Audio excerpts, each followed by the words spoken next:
आज़ाद कश्मीर से अपनी फ़ौज वापस करो, आज़ाद कश्मीर को भूल जाओ और ये जो है वो अब भारत का हिस्सा है। भारत और पाकिस्तान हर साल न्यूक्लियर इंस्टॉलेशंस जो हैं उनकी लिस्ट एक्सचेंज करता है।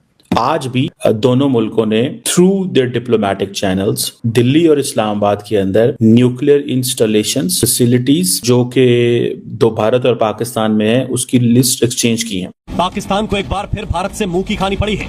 पाकिस्तान को एक बार फिर भारत से पराजित होना पड़ा है। पाकिस्तान एक बार फिर परमाणु बम की रेस में भारत से पिछड़ गया है। भारत ने पिछले साल 8 नए परमाणु बम बनाए, जिसके बाद भारत के पास परमाणु बमों की संख्या 172 हो गई, जबकि पाकिस्तान एक साल में कोई परमाणु बम नहीं बना पाया, जिसकी वजह से उसके परमाणु बमों की संख्या 170 है। भारत के पास इस वक्त जो न्यूक्लियर वेपन्स है उनकी तादाद है 172 और पाकिस्तान के पास जो है वो है 170। जहां तक मुझे इल्म है, इंडिया ने छोटे न्यूक्लियर वेपन्स नहीं बनाए हैं और उसकी वजह यह है कि जब आप छोटा न्यूक्लियर वेपन बनाते हैं तो उसके अंदर यूरेनियम या प्लूटोनियम खासा इस्तेमाल होता है, काफी मिकदार में इस्तेमाल होता है। लेकिन देखिए रियासत पाकिस्तान पर हमला है ना, आप इस तरह छोड़ नहीं सकते। वो छोड़ने की वजह से, ताखीर की वजह से दोबारा ये बड़े ही खतरनाक दिन है, बड़े ही अजीब से दिन है। इन दिनों अल्लाह ताला खैर करे, लेकिन मुझे कोई साजिश की स्मेल आ रही है। ये फिगर जो है 172, ये इस समय बताना मतलब चाइना और पाकिस्तान दोनों को बताया जा रहा है कि देख लो तुम हमसे बच के रहना, टू फ्रंट वॉर पे हम तुम्हें हमारे पास न्यूक्लियर एम्ब्रेला भी है, साथ में हमारे पास डिलीवरी कैपेसिटी भी है। एक ही अग्नि से हम 4 मिसाइल, 5 मिसाइल, 6 मिसाइल डिलीवर भी कर सकते हैं। इंडिया का ये कहना है कि अगर एक छोटा सा भी एटम बम हमारे खिलाफ इस्तेमाल होता है, खा वो पाकिस्तान की सरजमीन पे हो या वो इंडिया के हुदूद के अंदर हो, ये एटमी जंग समझा जाएगा और इसीलिए इंडिया फिर अपनी पूरी ताकत से पाकिस्तान को पर हमला करेगा। हम अपना एटम बम भी बेचेंगे। वो एक जगह पर गुफ्तगू फरमा रहे थे जिसमें लतीफ खोसा ने ये कहा कि बेचेंगे क्योंकि अब हमारे पास। जय हिंद दोस्तों, हिंदुस्तान स्पीड में स्वागत है। दोस्तों आपको बता दें कि पाकिस्तान जो है एटमी ताकत का जो है हमेशा धमकी दे रहा था। भारत के पास एटम बम जो है वो पाकिस्तान से भी ज़्यादा है। जब इस बात का पाकिस्तानियों को चला तो पूरे पाकिस्तान के लोग घुटने पे आ गए कि यार हम जो है बहुत ही बड़े बड़े धमाके दे रहे थे कि हमारे अंदर जज्बा बहुत है, हम एटमी मुल्क है, तो पाकिस्तान के पास ये है, वो है, ढिमका है। लेकिन आपको बता दें आंकड़ा बिल्कुल साफ आ चुका है दोस्तों। न्यूक्लियर बम के मामले में जो है भारत के पास ज़्यादा संख्या है, क्योंकि साल भर के अंदर जो है पाकिस्तान के देश ने कोई भी बम नहीं बनाया है, लेकिन एटम बम जो है भारत ने बना दिया है। और पाकिस्तान के अंदर 170 है तो भारत के अंदर 172 है। भारत जो है कभी भी जो है पाकिस्तान से आगे। ये लिस्ट जो है वो क्यों एक्सचेंज करते हैं? क्या इंडिया और पाकिस्तान के हवाले से कोई एक दूसरे को शकूक शुबहात है? वजह क्या है? ऐसी क्या चीज़ है? आपको याद होगा कि रिसेंटली इंडिया ने एक मिसाइल छोड़ा जो पाकिस्तान के एक इलाके में आके लगा, तो उसके बाद उससे तासुर ये जाता है कि शायद इंडिया ने गलती से लगाया, फेंका हो। ये भी तासुर जाता है कि बस जो होना था हो गया। लेकिन इसकी एक हिस्ट्री है। ये जो एग्रीमेंट है on the prohibition of attack against nuclear installations and facilities, जिसका मैं आपको बता रहा था कि जो साइन हुआ था, ठीक है जी, उस वक्त भारत की जो प्राइम मिनिस्टर जो थे राजीव गांधी साहब और प्राइम मिनिस्टर पाकिस्तान में बेनजीर भुट्टो साहब, ठीक है जी, इन दोनों ने ये साइन किए, ट्रीटी की, और उन्होंने कहा जी कि हम दोनों की जो कॉपीज है इंडिया और पाकिस्तान में मौजूद है। उसकी कुछ बैकग्राउंड सिचुएशन थी। 1986 के अंदर इंडियन फौज ने मैसिव एक्सरसाइजेस की थी ब्रेस्ट टैक्स के नाम पे, जिससे ये तासुर गया, खौफ आया कि इंडिया जो है वो न्यूक्लियर इंस्टॉलेशंस पे हमले करने वाला है। और दोनों मुल्क जो हैं उस वक्त से ये अंडरस्टैंडिंग डेवलप हुई।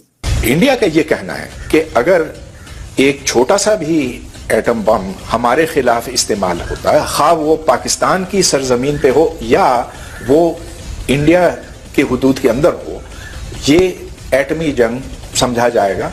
और इसीलिए इंडिया फिर अपनी पूरी ताकत से पाकिस्तान को पर हमला करेगा और उसके पास जितने भी न्यूक्लियर वेपन्स हैं वो सारे फिर इस्तेमाल में लाए जा सकते हैं।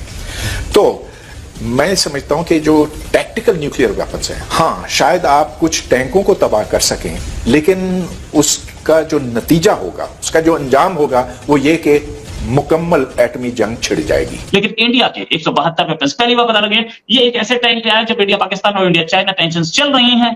तो ये 172 की फिगर इतनी तो है कि चाइना और पाकिस्तान टू फ्रंट वॉर दोनों को नेस्तो नाबूद कर सकते हैं।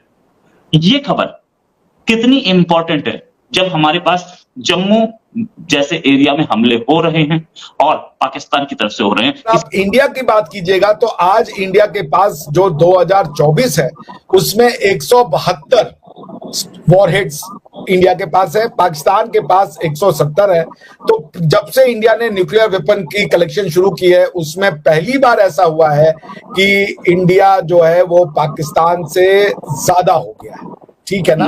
क्योंकि अगर आप 2023 में देखें तो ये जो वॉरहेड थे भारत के पास 164 थे और वो आज 172 हो गए हैं। अगर आप 2023 में पाकिस्तान के वॉरहेड्स को देखेंगे तो वो 170 थे और अभी भी वो 170 पे मेंटेन्ड है, मिलिट्री स्टॉक पाइल को इंक्लूड करते हुए। तो इसलिए यस, बात सही है कि इंडिया ने अपनी क्षमता को बढ़ाया है और ज्यादा तो नहीं, मतलब 8 का ही है। और दोनों ही जो है ये न्यूक्लियर डिलीवरी सिस्टम को डेवलप कर रहे हैं, चाहे इंडिया हो या पाकिस्तान हो। तो इंडिया के न्यूक्लियर वेपन के बारे में सिप्री का यही कहना है कि बेसिकली ये पाकिस्तान की वजह से ही इन्होंने अपने वाले को एक्टिव किया हुआ है या पाकिस्तान के थ्रेट को न्यूट्रलाइज करने के लिए हुआ है। लेकिन धीरे धीरे जो है ये चाइना को भी कंसर्न करते हुए अपने न्यूक्लियर वेपन्स का जो है वॉरहेड की जो डिप्लॉयमेंट है उसको वो री-स्ट्रेटेजाइज कर रहे हैं। क्या इस बात का इम्कान है कि दोनों मुल्क किसी महदूद ही सही एटमी जंग में चले जाएं? जहां तक मुझे इल्म है इंडिया ने छोटे न्यूक्लियर वेपन्स नहीं बनाए हैं और उसकी वजह यह है कि जब आप छोटा न्यूक्लियर वेपन बनाते हैं तो उसके अंदर यूरेनियम या प्लूटोनियम खासा इस्तेमाल होता है, काफी मिकदार में इस्तेमाल होता है और इसलिए आपको फिसाइल मटेरियल यानी यूरेनियम या प्लूटोनियम बहुत मिकदार में तैयार करना पड़ता। तो इंडिया ने मैदान जंग में लड़ने का साजो सामान नहीं तैयार किया है, मतलब ये कि एटमी साजो सामान नहीं तैयार किया है, पाकिस्तान ने किया है। और ये जैसा कि मैंने आपको बताया कोल्ड स्टार्ट की वजह से पाकिस्तान ने ये किया। अब के नुकसान ये है कि अगर खुदा ना खास्ता मुंबई जैसा दूसरा कोई ऐसा वाकया होता है और हिंदुस्तान हमला करता है, हम उनके ऊपर ये नसर जैसे मिसाइल, टैक्टिकल मिसाइल दागते हैं और न्यूक्लियर धमाका होता है, छोटा सा ही हो। लेकिन इंडिया ने यह कहा है कि इसके बाद फिर आप ये समझ लीजिए कि न्यूक्लियर वॉर शुरू हो। दोस्तों, आपने बहुत सारे इंटरव्यू में पाकिस्तानियों को देखा होगा किस तरीके से जज्बे की बात करते हैं और एटमी बम का धमकी जो है बराबर देते रहते हैं कि हम जो है भारत से जो है एटम बम में आगे हैं, भारत को ये कर देंगे वो कर देंगे, 50 फलाना ढीम का बात जो है बातें करते रहते हैं। वहाँ की जाहिल कौम जो है इस बात को जो है वो जानकारी नहीं है। उन लोगों को ये नहीं मालूम है कि जो दूसरे को धमकी दे रहे हैं तो क्या तुम्हारे पास आइटम बम है तो क्या भारत के पास आइटम बम नहीं हो सकता है। ये बिल्कुल जाहिल, बिल्कुल दिमाग नहीं लगा रहे थे। लेकिन इन लोगों को ये नहीं मालूम है कि आइटम बम की जो है संख्या में जो है भारत जो है पाकिस्तान से आगे है। वो लोग सोच रहे थे कि हम ये कर देंगे वो कर दे। पाकिस्तान एक एटमी मुल्क है, एटम बम है, घास खा खा करके जो है एटम बम बना रहे थे। अब जो है घास खाकर एटम बम का बनाए, अब रोटी और घास दोनों ख़त्म हो गया। दोस्तों, पूरे पाकिस्तान के भुखमरी छाया हुआ है, आपको मालूम होगा। लेकिन आपको बताया भी होगा दोस्तों कि अब जो है बांग्लादेश की जो है आर्थिक स्थिति ख़राब हो चुकी है, क्योंकि ढाका में भी जो है बहुत तेज़ी से शोर मच गया है। ढाका की सारी कंपनियां भागकर जो है भारत आ चुकी है। भारत ने ढाका के सारे कंपनियों को नीलामी में दोस्तों खरीद लिया है। दोस्तों, आपको बता दें ये ब्रेकिंग न्यूज़ चल रहा है जिसको देखकर पूरे पाकिस्तान की जनता हैरान है कि आखिर में भारत ने ये कैसे किया। दोस्तों देख सकते हैं किस तरीके से ढाका की सरकार जो है मोहम्मद यूनुस जो है वो अब रिटायर होने वाले हैं, क्योंकि उनकी बस की बात नहीं है बांग्लादेश की सरकार को चलाने के लिए।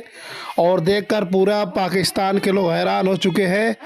और आपको मालूम होगा किस तरीके से भारत ने जो है वो सभी कंट्रियों की मदद किया है। इस बार जो है बांग्लादेश के लिए भी जो है बजट निकला हुआ है। लेकिन आपको मालूम होगा कि भारत के जो है भारत से दुश्मनी जो है बांग्लादेश को भी हैरान कर दिया, क्योंकि आपको मालूम है अमेरिका ने जो है वो बांग्लादेश का मदद देना बंद कर दिया, स्विट्ज़रलैंड भी मदद देना बंद कर दिया।